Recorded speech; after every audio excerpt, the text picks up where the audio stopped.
Perkenalkan, nama saya Roberto Perkas. Saya dari kelas manajemen A1 pagi, NIM 1910 kelas 1 6860. Saya akan membacakan ringkasan dari non pasar. Dalam ilmu ekonomi, kekuatan non pasar adalah kekuatan yang bertindak atas faktor ekonomi dari sistem pasar. Mereka termasuk mengatur dan mengoreksi faktor-faktor yang mengatur pasar dan lembaga dan organisasi masyarakat ke masyarakatan lainnya, ekonomi, politik, sosial, dan budaya, sehingga mereka dapat berfungsi secara efisien dan efektif serta memperbaiki kegagalan kita.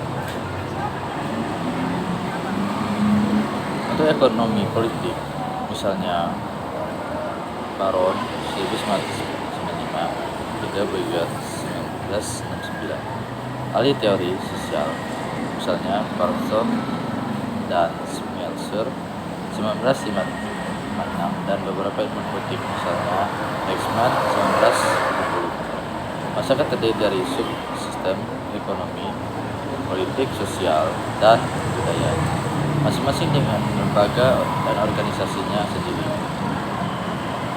Dalam masyarakat kapasitas modern, subsistem ekonomi terutama diberlakukan melalui lembaga, masyarakat, dan organisasi. Perusahaan dan konteks ini mengacu oksogen organisasi politik budaya. Dan untuk fungsi yang berbeda mereka dan berinteraksi dengan pasar yang satu, termasuk masalah di mana yang satu mendominasi yang lain melalui media pasar dan non pasar dan metode pertukaran uang, gagasan, impulsi, eksklusi, legitimasi, validasi, timbal balik, kepercayaan, semangat, komitmen moral, dan lain-lain.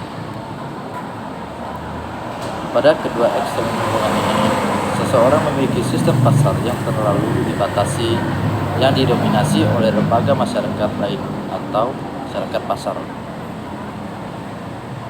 yang diatur oleh pelaku pasar.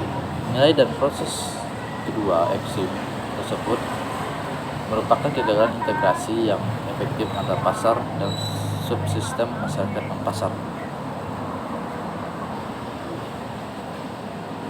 Mikroekonomi, misalnya Milgrom dan Roberts 1992, menafsirkan non-pasar untuk merujuk pada lembaga-lembaga yang tidak pasar di alam, yaitu tidak berhubungan dengan mengejar efisiensi melalui informasi yang lengkap, rasionalitas, pengorbanan dalam memilih solusi, insentif material, misalnya harga yang mencerminkan penawaran dan permintaan yang digunakan untuk mendamaikan kepentingan pribadi yang berbeda dan persaingan di antara para pelaku yang mengejar kepentingan tersebut. Pengejaran efisiensi ini bergantung pada keberadaan lembaga-lembaga seperti milik pribadi dan kontrak bebas, tetapi begitu sistem pasar dipergerakan oleh masyarakat, ia beroperasi secara otonom dalam isolasi dari subsistem sosial lainnya.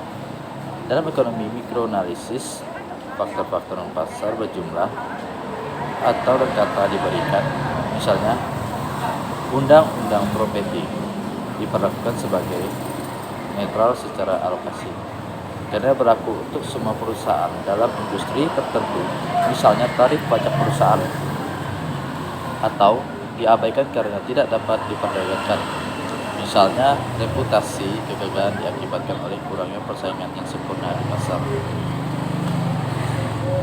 Sebagai reaksi terhadap imperialisme ilmu ekonomi, Buckley dan Carlson 1993, ilmu sosial lainnya telah mengidentifikasi dan mempromosikan faktor politik, sosial, dan budaya, termasuk moral dan etika, sebagai pelengkap yang diperlakukan untuk faktor ekonomi.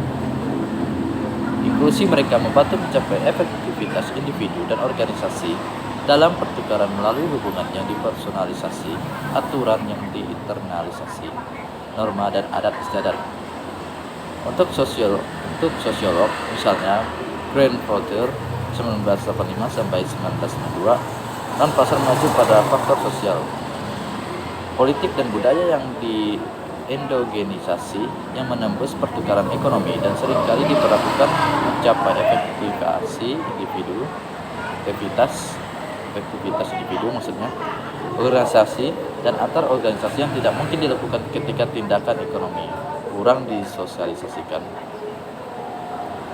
Faktor-faktor tersebut memungkinkan banyak pertukaran terjadi bahkan ketika penetapan harga sulit, uang tidak pantas, pasar tidak tersedia, hak milik tidak jelas dan tidak aman, dan mengejar kepentingan pribadi tidak cukup untuk menjamin transaksi yang tertib bebas dari penyimpangan dan oportunisme. Dengan kata lain, dan impersonal karena kerjasama adalah hal yang umum di antara pihak-pihak yang bertukar yang seringkali sesuai dengan aturan, norma, dan adat istiadat, sehingga mengembangkan rasionalitas yang disosialisasikan karena keterkaitan sosial dari tindakan ekonomi sehari itu. Pelaku perusahaan memiliki kewajiban moral untuk mempertimbangkan kesesuaian tindakan mereka. Kegagalan terkait dengan perilaku yang kurang disosialisasikan misalnya berkuda bebas, tetapi juga penggunaan perilaku yang terlalu disosialisasikan seperti korupsi dan penipuan, misalnya mafia.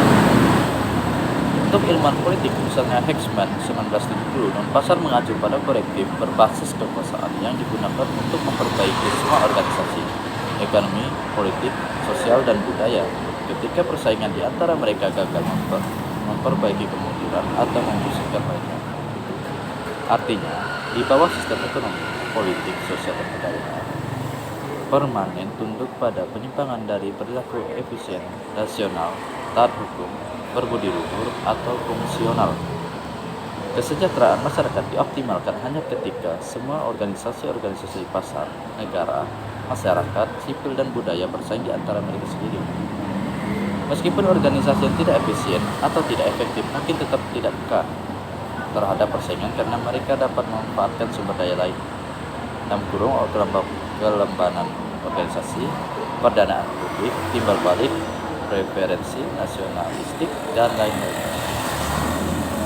Untuk bertahan bahkan dalam menghadapi penurunan, jika persaingan tidak mengarah pada jalan keluar dari organisasi yang tidak efisien atau tidak efektif, maka suara politik atau mengajukan petisi, memobilisasi opini, memprotes, melawan, dan lain-lain diperlakukan untuk mengubah keadaan yang tidak pantas.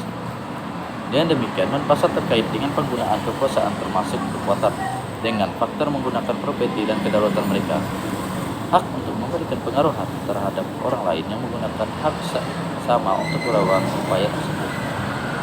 Pasar dalam kata keluar serta dalam kata suara non-pasar dan kata loyalitas digunakan oleh semua organisasi di perbaikan dapat diberlakukan melalui mekanisme ini, meskipun kegagalan institusional tetap terjadi secara konstan melalui waktu dan tempat. Sekian dari ringkasan saya tentang non-pasar. Jika ada ketidakjelasan kata dan salah pengucapan, saya minta maaf. Sekian dan